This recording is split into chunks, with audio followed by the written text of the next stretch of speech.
अस्सलामुअलैकुम, मेरा नाम है रईस काजी और वेलकम करता हूँ मैं आपको अपने इस प्लेटफॉर्म पे।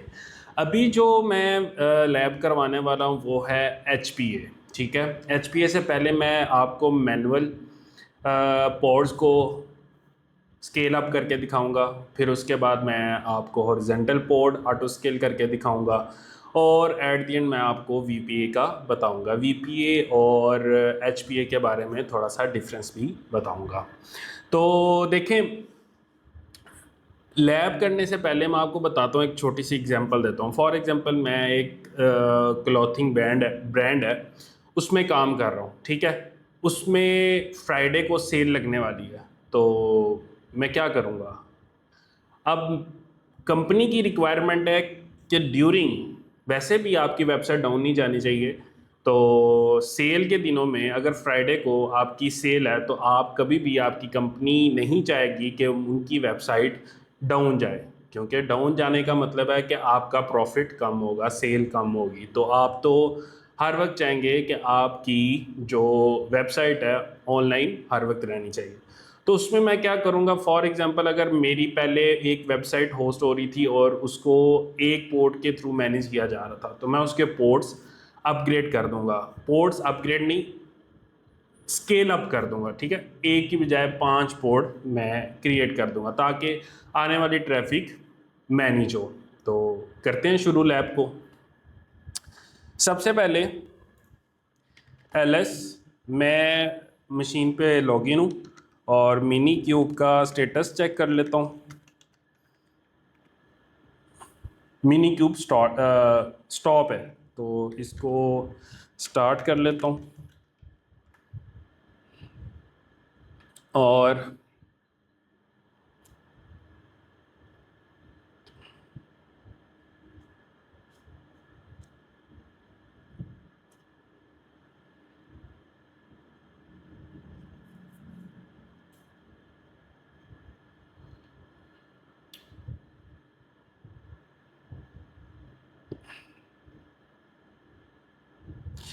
जी, अब मेरा मिनी क्यूब स्टार्ट हो चुका है और इसका स्टेटस मैं देख लेता हूँ, क्या बिल्कुल ठीक से काम कर रहा है या नहीं। स्टेटस क्या है?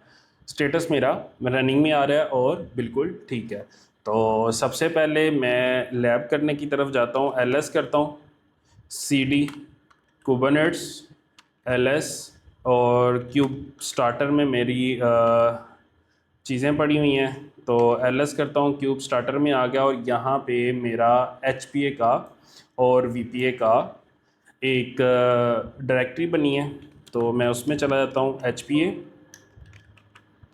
एलएस, और यहाँ पे आपको कोई फाइल्स नज़र आएंगी, कुछ फाइल्स नज़र आ रही होंगी। एक अपाचे डिप्लॉयमेंट की है, अपाचे की वेबसाइट को मैं चला रहा हूँ। ठीक है, और यहाँ पे एक फ़ाइल बनी हुई है अपाचे एचपीए, जिसके अंदर हॉरिजॉन्टल पोर्ट ऑटो स्केल मैंने किया हुआ है। ठीक है, उसकी फ़ाइल लिखी हुई है। और एक Apache VPA vertical ports auto scale की मैंने फ़ाइल लिखी हुई है। तो सबसे पहले तो मैं अपनी अपाचे की जो साइट है उसको डिप्लॉय करता हूँ। तो उसको किस तरह करूँगा? एलएस करूँगा, अपाचे में जाऊँगा, सबसे पहले उसकी फ़ाइल मैं आपको दिखा देता हूँ।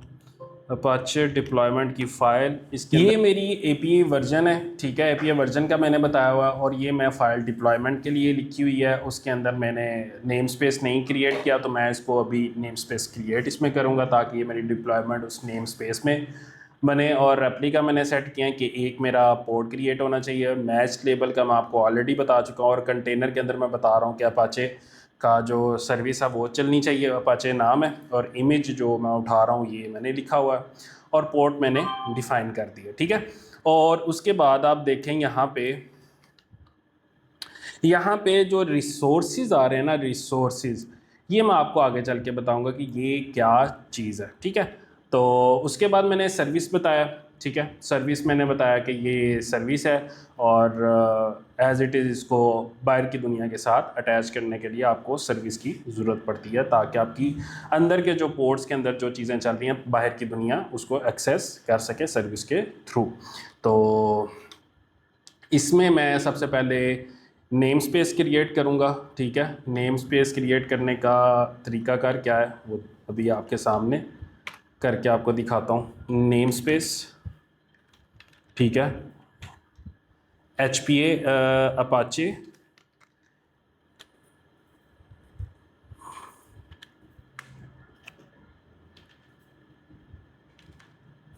अपाचे HPA, ठीक है। मैंने एक ये क्रिएट कर ली नेम स्पेस। इसी तरह डिप्लॉयमेंट के अंदर मैंने स्पेस क्रिएट किया तो मुझे same as it is service के अंदर भी क्रिएट करना पड़ेगा ताकि मेरी जो सर्विस है सेम नेम स्पेस, जो सर्विस है वो सेम में क्रिएट हो, सेम नेम स्पेस के अंदर। तो अपाचे HPA, ठीक है। इसको सेव कर लिया मैंने जी। अब मेरी डिप्लॉयमेंट की फ़ाइल रेडी हो चुकी है। तो मैं kubectl, सबसे पहले मैं तो नेम स्पेस क्रिएट करूँगा, kubectl create name space Apache HPA। ये मैंने एक अपाचे HPA की नेम स्पेस क्रिएट कर लिया। अब मैं क्या करूँगा, kubectl apply -f Apache deployment की फ़ाइल जो है मैं उसको डिप्लॉय करने लगा हूँ, ठीक है जी। अब मेरी अपाचे डिप्लॉयमेंट भी क्रिएट हो चुकी है, अपाचे सर्विस भी क्रिएट हो चुकी है। अब मैं क्या करता हूँ कि kubectl गेट ऑल जो कुछ है मुझे दिखा दो, किस में, नेम स्पेस में, जो इस नेम स्पेस के अंदर बना हुआ है, ठीक है। अपाचे HPA की जो नेम स्पेस है ना उसके अंदर जो कुछ चल रहा है वो मुझे दिखा दो। अब उसने मुझे कहा जी आपकी डिप्लॉयमेंट चल रही है, सर्विस चल रही है और आपका ये सर्विस जो है वो आपकी रन हो रही है, ठीक है। ये अपाचे की सर्विस चल रही है, ये मेरी डिप्लॉयमेंट है और ये मेरी सर्विस है। तो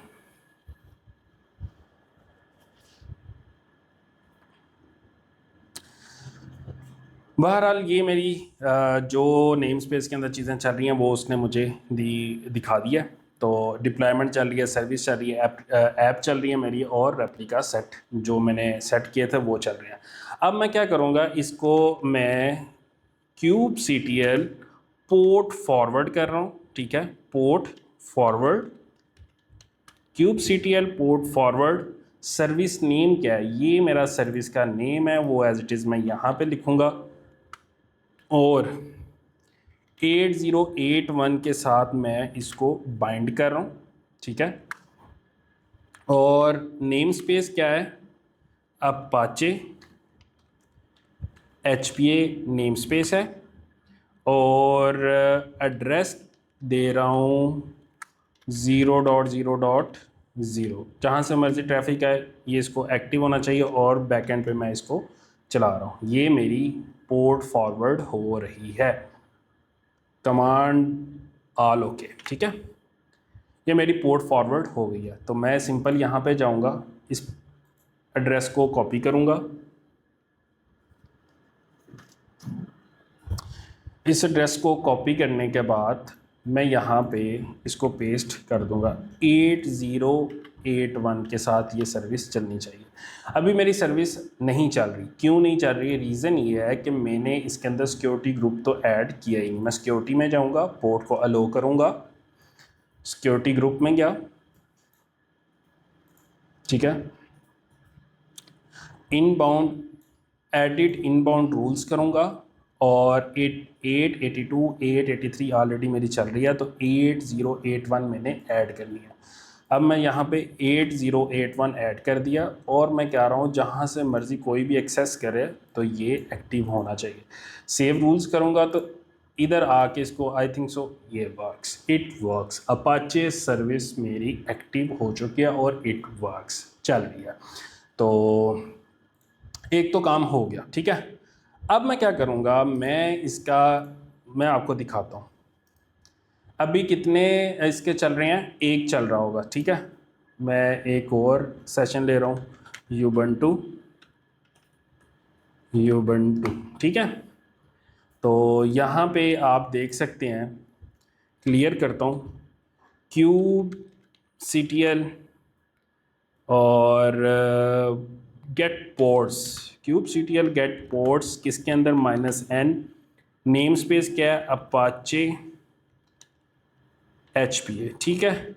इसके अंदर मेरे अभी कितने पोर्ट्स चल रहे हैं, एक पोर्ट चल रहा है, ठीक है। अब सुबह सेल है तो मैं इसके पोर्ट्स इंक्रीज कर दूंगा ताकि सुबह जितनी भी ट्रैफिक आए तो वो पोर्ट्स उसको मैनेज कर सकें। तो उसका क्या तरीकाकार है, सिंपल, मैं यहाँ पे जाऊँगा क्यूब CTL स्केल कर दो, किसको, डिप्लॉयमेंट को। कौन सी डिप्लॉयमेंट, अपाचे, ठीक है, डिप्लॉयमेंट है, डिप्लॉयमेंट, ठीक है। क्यूब CTL को कह रहा हूँ कि भाई स्केल कर दो डिप्लॉयमेंट को, ठीक है। कौन सी डिप्लॉयमेंट, अपाचे डिप्लॉयमेंट है, ठीक है। उसके अंदर किसके अंदर है ये, नेम स्पेस अपाचे HPA के अंदर ये डिप्लॉयमेंट है, ठीक है। और इसके रेप्लिका आप सेट कर दो, रेप्लिका कितने सेट कर दो, 3, ठीक है। मैंने कमांड दिया है क्यूब CTL को, क्या भाई मेरी जो डिप्लॉयमेंट है ना उसको स्केल कर दो, ठीक है। उसके अंदर जो पोर्ट्स हैं ना उनको स्केल कर दो और 3 बना दो, ठीक है। अभी आपने ये देखा है कि मेरे पोर्ट कितने हैं, एक चल रहा है, ठीक है।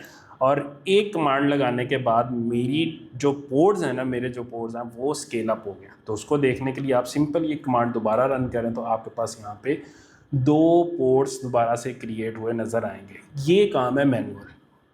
अब फॉर एग्जांपल आपने सेल का, आपको पहले से पता, तो पहले से आपने पोर्ट्स इंक्रीज कर दिया, आप तो मैनेज तो कर लिया।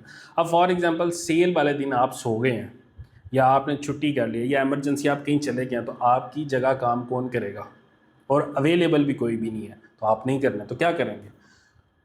और उसका बेस्ट तरीका ये है कि आप अपने पोर्ट्स को ऑटो स्केल कर दें। पोर्ट्स को ऑटो स्केल करने से क्या होगा कि जितनी ट्रैफिक आएगी उतने पोर्ट्स क्रिएट होंगे, जितनी ट्रैफिक कम होगी उतने पोर्ट्स खुद ही टर्मिनेट होते जाएंगे और आप इजीली अपनी ट्रैफिक को मैनेज कर लेंगे। तो ऑटो स्केल किस तरह करते हैं वो मैं आपको अभी करके दिखाता हूँ। यहाँ तक तो सारा काम था मैनुअल। अब मैं आपको चलता हूं दोबारा किसके अंदर, आपको HPA की फाइल रीड करवाता हूं। LS किया, CD कुबरनेट्स में गए, LS किया, क्यूब स्टार्टर में गए, ठीक है। LS किया, आपको मैंने कहा था कि ये फाइल जब मैं आपको HPA करवाऊंगा तब आपको डिफाइन करूंगा कि ये है क्या चीज़, तो वो अब आपको बताने का टाइम आ गया। CDA HPA LS करूंगा, क्लियर करता हूं ताकि आपको नज़र आ जाए। LS करूंगा तो यहाँ पे आ रहा है Apache HPA, Vim Apache HPA, ठीक है। LS किया। अब यहाँ पे देखें मैंने APA वर्जन बताया हुआ है, काइंड बता दिया कि हॉरिजेंटल पोर्ट ऑटो स्केल करेगा, मेटा डाटा बताया, इसके अंदर मैंने आपको नेम स्पेस नहीं बताया।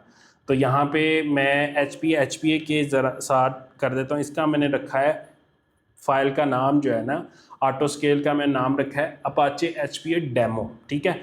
और नेम स्पेस में क्या दे रहा हूँ, नेम स्पेस अपाचे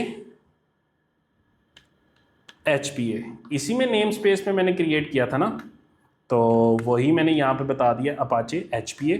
और मैंने यहाँ पे अब फॉर एग्जांपल देखें मैंने जो पोर्ट्स बनाया वो कहाँ पे बनाया, वर्कर नोड के ऊपर। अब मैंने उसकी कैपेसिटी के मुताबिक ही पोर्ट्स क्रिएट करने। अब मेरी मशीन की कैपेसिटी है 5 पोर्ट क्रिएट करने की, ठीक है। अब क्या होगा, 5 पोर्ट क्रिएट किया, अब मैं उसके ऊपर लिमिट नहीं लगाता, रिस्ट्रिक्ट नहीं करता, तो उसके ऊपर तो पोर्ट्स क्रिएट होते जाएंगे। एट द एंड क्या होगा कि आपकी मशीन क्रैश कर जाएगी। क्रैश करने की वजह से आपका जितना भी काम है सारे का सारा ख़त्म।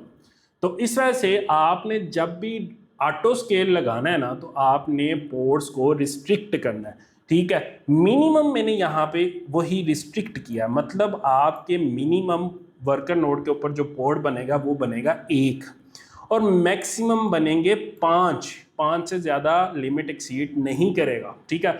और उसके बाद टाइप क्या, रिसोर्स यूज़ करेगा कौन से, सीपीयू। अब मैंने यहाँ पे एक और रिस्ट्रिक्शन लगाई है।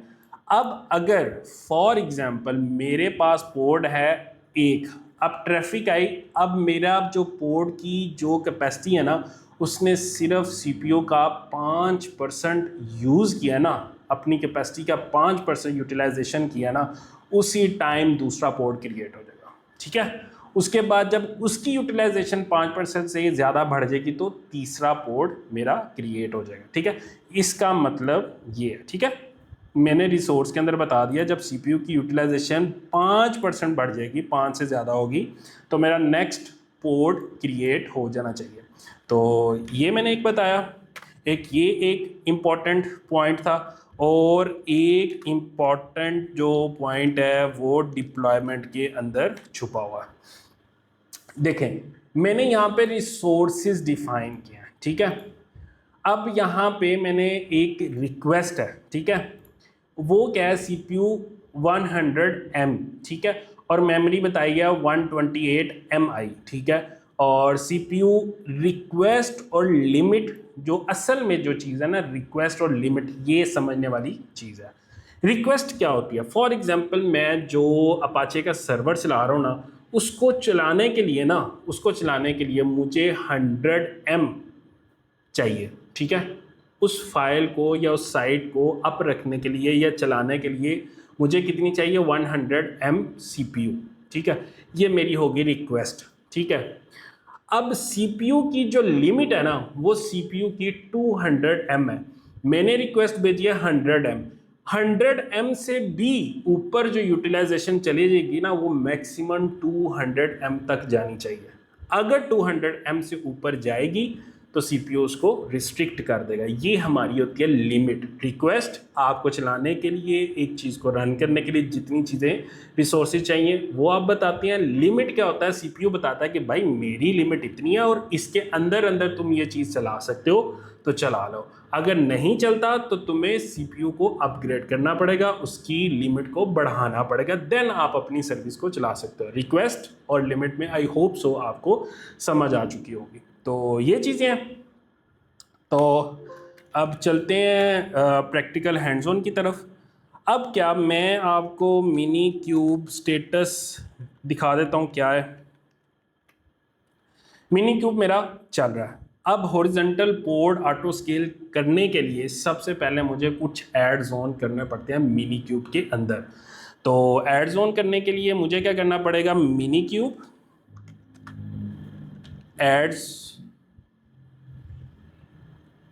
एड-ऑन्स, कौन सा एड ऑन करना है, अनेबल कर दो, कौन सा, मैट्रिक्स। अब ये मैट्रिक्स क्या होता है वो मैं आपको भी दिखाता हूँ, ठीक है। मिनी क्यूब एड ऑन्स कर दो, अनेबल मैट्रिक्स सर्वर, ये एक सर्वर होता है, ठीक है। और ये मेरा ऐड हो चुका है। तो अभी मैंने जो साइट रन की थी वो मैंने LSOF -i 8081 के ऊपर किया था, उसको मैं बंद कर रहा हूँ, ठीक है।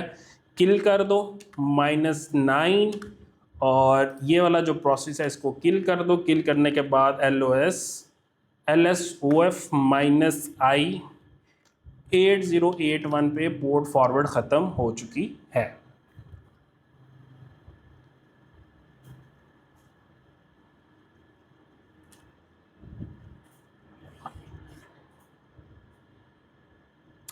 अब मैं क्या करूँगा, विम अपाचे HPA में जाऊँगा, विम अपाचे HPA, और मैंने यहाँ पे नेम स्पेस क्रिएट कर दिया है और डेमो मैंने नाम दे दिया। जो मैंने चेंजेस करनी थी वो मैंने कर ली हैं। अब मैं क्या करने लगा हूँ, इसको अप्लाई करने लगा हूँ, ठीक है। इसको अप्लाई करने से पहले अभी मेरी ये, हाँ, अब मैं एक कोड डुप्लीकेट कर लेता हूँ ताकि आपको अच्छे से यूबंटू की मशीन है, ठीक है। और यहाँ पे मैं एक कमांड रन करने लगा हूँ, क्लियर, और वॉच, ठीक है, वॉच करो क्या, kubectl get HPA -n Apache HPA, ठीक है।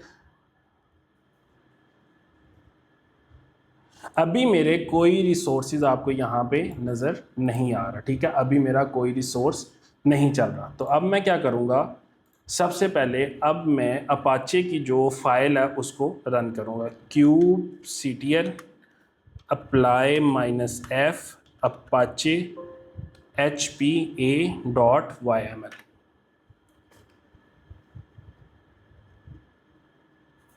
अच्छा, ये फाइल में कोई इशू आ रहा है, अपाचे HPA, और ये नेम स्पेस में इशू आ रहा है, और इसको अभी मैं इंडेंटेशन इसको कहते हैं, उसका मसला आ रहा था, और अब मैं इसको दोबारा से अप्लाई करूँगा तो ये मेरी Apache HPA demo create file हो चुकी है। अब यहाँ पे आके आप वॉच करें तो मेरा CPU क्रिएट हो चुका है, ठीक है। ये मैट्रिक्स नहीं बता रहा, अननोन बता रहा है। ये समटाइम एरर इस वजह से आता है कि मैट्रिक का जो सर्वर है ना वो सही से डिप्लॉय नहीं हुआ। तो दोबारा ट्राई करते हैं। एड्स ऑन जो किया था वो एड ऑन सही से नहीं हुआ।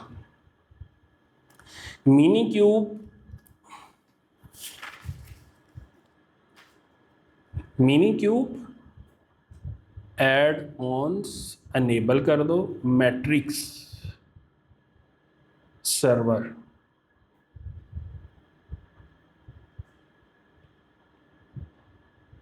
मैट्रिक्स सर्वर, ये ओके है। यहाँ पे अब देखें यूटिलाइजेशन 1% आ रही है, ठीक है। आपका हॉरिजॉन्टल पोर्ट ऑटो स्केल हो गया, ठीक है। मैंने रेप्लिका 1 सेट किया है, मैक्सिमम पोर्ट 5 है, और रेप्लिकाज कितने हैं, 3, ठीक है। अब मेरी यहाँ पे जब ट्रैफिक बढ़ेगी ना, अभी 3 रेप्लिका चल रहे हैं, अब जब मेरी ट्रैफिक बढ़ेगी ना ये इसको बढ़ा देगा, ठीक है। अब तो ये एक छोटी सी लैब थी, ठीक है। इसके बाद अब मैं बात करता हूँ VPA, vertical port auto scale. Vertical port auto scale के अंदर आपके पोर्ट्स क्रिएट नहीं होते, उसके अंदर आप क्या करते हैं कि पोर्ट की जो कैपेसिटी होती है उसको ही बढ़ा देते हैं। मतलब फॉर एग्जांपल अगर एक CPU 2 कोर यूज़ कर रहा है और उसकी रैम 4 GB है, तो आप उसकी 4 GB की बजाय 8 GB रैम कर देती हैं या 16 GB रैम कर देते हैं, और उसके कोड्स को आप इंक्रीज़ कर देते हैं पोर्ट्स के, और उसकी वजह से आपको नए पोर्ट्स क्रिएट करने की ज़रूरत नहीं पड़ती। ये होता है वर्टिकल पोर्ट ऑटो स्केल। तो आप अगर मेरे ब्लॉग पढ़ना चाहते हैं तो मैंने मैनुअल के ऊपर भी ब्लॉग लिखा हुआ है, ऑटो स्केलर के ऊपर भी ब्लॉग लिखा हुआ है, और VPA क्या होता है उसके ऊपर भी मैंने डिटेल ब्लॉग लिखा हुआ है। तो आप इसको यहाँ से भी पढ़ सकते हैं, और आप इसको दूसरों के साथ भी शेयर करें, और आप लैब को प्रैक्टिस करें। जहाँ पे आपको कोई प्रॉब्लम आए आप मुझे दिए गए नंबर पे आपकी रजिस्ट्रेशन करवाएं, अपने रजिस्ट्रेशन करवाएं कारोबार कॉलेज पे, और आप मेरे से एवरी सैटरडे आके मेरे से अपनी क्यूरीज को रिजॉल्व करवा सकते हैं। तो होपफुली आपको मेरी ये वीडियो पसंद आई होगी। मिलते हैं नेक्स्ट वीडियो में, तब तक के लिए अल्लाह हाफिज़, अस्सलाम वालेकुम।